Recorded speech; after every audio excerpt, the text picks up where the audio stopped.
Good morning, guys. Just gearing up for our first adventure. I want to take you guys out of town and show you a few spots. I actually did a metal detecting video last week. My dad and I did 72 kilometers in the heavy bush out by his place. We're gonna go north, check out some trails and stuff, get the drone up for you. But what I wanted to do before that is just answer a few questions. Guys online I've had questions about the area, are there a lot of sightings here? Where exactly are we? And I'm going to show all of that to you guys on Google Maps. I'm going to show you where I want to concentrate our search, simply for the fact that it's within 150 kilometers of here. That makes it easy, right? I mean, if we hear of something else, obviously we'll go check it out. But it is empty bush no matter where you go up here. So I want to show you a sightings map from the area. And there are more sightings here than I thought in the last 5 years. So where exactly are we going to center our search? I want to show you guys. Right here is Canada, Northern Ontario. This right here, North Bay, is my hometown. Okay, so the first couple of videos I showed you guys, we went up here to Temagami region. Rabbit Lake is right here. So this is where I want to center. From here, we can go over into Quebec a little bit. I have friends who there's two guys that have cottages, one on this lake over here somewhere, and one on T Lake, which is right in here. So we have those we can go explore. My cottage is right here on the Ottawa River. I have friends with camps and cottages in Redwater, as well as Brian's camp, which is up here in Temagami, or just south of Temagami. And pretty much this whole region right here is what I want to concentrate on. Four-wheeling, droning, and there are a lot of reports right here from the North Bay area. So here's an article from Bay Today. This is from June of 2017, but it has a sightings map. And I want to show you guys, it's not very good, we can't zoom in on it. But right here is Lake Nipissing, which I showed you. Here is North Bay, and look at all of the sightings right around here. And as we go north into the Temagami region, there's all kinds more, okay? So this is probably primarily where we're going to concentrate, and I wanted to show you, it states down here that within 30-kilometer radius of North Bay, there are 15 actual sightings, 9 sets of footprints, plus numerous vocalization and wood knocks, okay? And the last thing I want to show you guys, right here on the SasquatchCanada.com site, if you pull this up, look at the first sighting report right here is the Temagami Bigfoot. This is actually a really good one. And I believe that this could be something here because this was an older couple who went in and opened up their cottage and they took these photos here. And you guys can read that whole report here. And there are all kinds of other ones. I'm going to skip, we may cover a couple of these on the channel. But I'm going to skip some of the older ones, 1906 to whatever. No, we're, anything 1980s and on, okay? Because that's basically the pertinent stuff. My report is probably in here somewhere. We've gone over it, but there are all kinds in the Temagami region. And the funny thing is there's one here from the same year that I had the screaming sounds at the camp.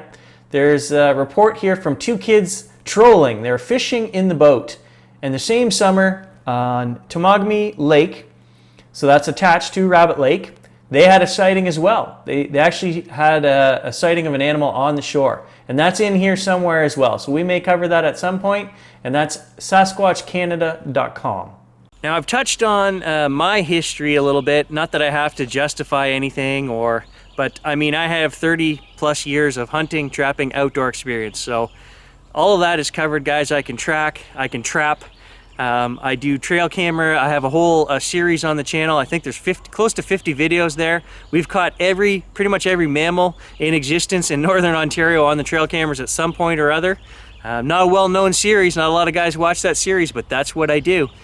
Also, I have the schooling. So let's talk a minute about that. I do have a BSc based in biology and geology and earth science courses. So everything from wildlife management to ecosystems, water management, you name it, I've covered it.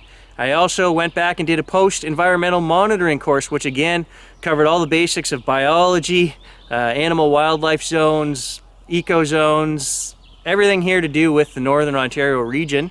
So And then I also have a college diploma, which is unrelated, which is computer stuff. So I think I am more than qualified to handle the research end of this. I mean, and the field end of this. So I'm just going to leave it at that. If you guys can't trust me, I don't know who you can trust. And that is the heart of why I'm doing this series. Trust, right there. I just want to touch on that because, you know, I'm an honest guy. I want to know, does this thing exist? I'm not here for views and whatever else. Hey, people watch my channel, you enjoy my adventures, great, love it. Thanks for being part of the team. But that's not why I'm doing it. I'm doing it to resolve a question in my own head. And the second part of that is I'm tired of watching channels online, waiting for other people to find evidence, waiting for other people to find life out there.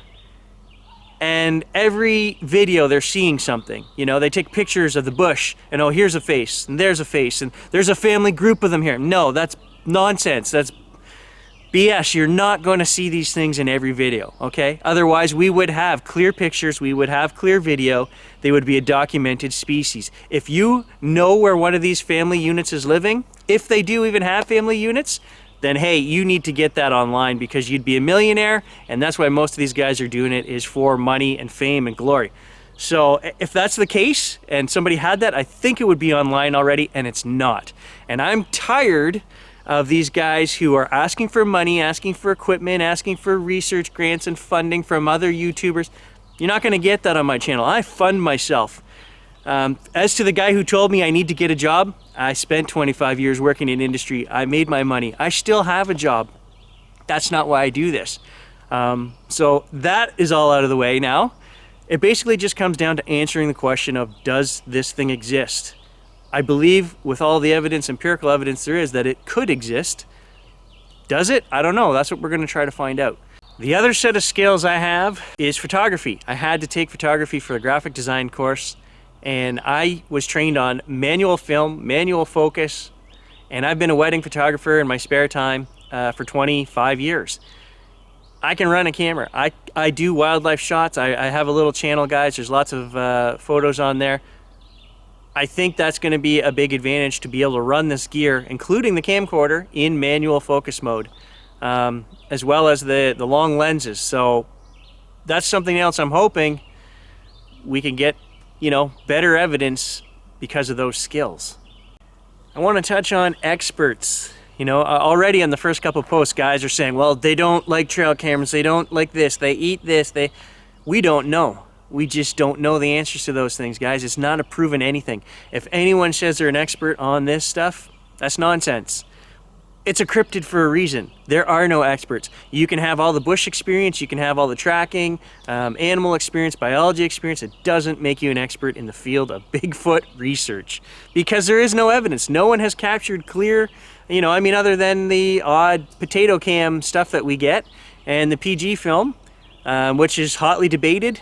I'm still on the fence with that. I watch it once, I said, yeah. I watch it again, I say, no, I don't know. So I guess with this video, I'm just trying to assuage people's fears. It doesn't matter.